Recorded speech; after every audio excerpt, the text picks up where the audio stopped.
دگر تناو پریشیان دگر ده هر بهار دریان دگر به هزاران ویان سما دگر به هزاران سما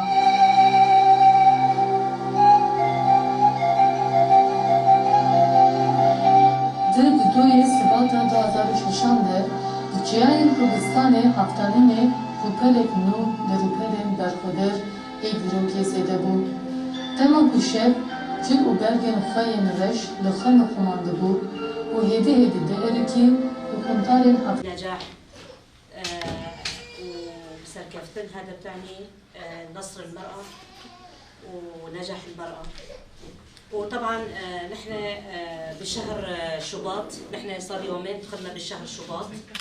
شهر شباط بالنسبة للشعب الكردي بشكل أخص وبشكل عام لشعب الشرق الأوسط هو شهر مؤلم وحزين، وحتى فينا نقول انه يوم يعني شهر دامس، لانه بمثل هذا اليوم او بهذا الشهر خاصة من قبل القوات المهيمنة وقوات الرأسمالية دائما استهدفوا القياديين الأكراد اللي بيمثلوا إرادة الشعب الكردي.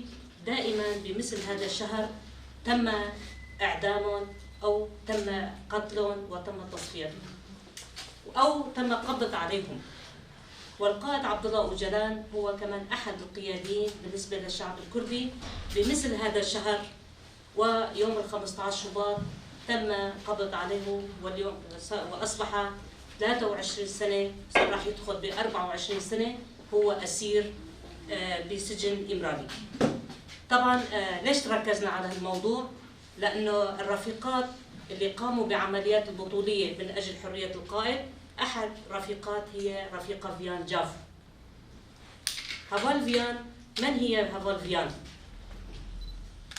من وين هي هافال فيان؟ شو هي شخصيتها يعني؟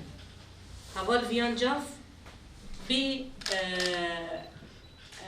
97 أخذت قرارها تنضم إلى الحركة التحررية، لكن من قبل العائلة لم يوافقوا أو لم يقبلوا بانضمامها إلى الحركة، لأنه نتيجة العادات والتقاليد الموجودة.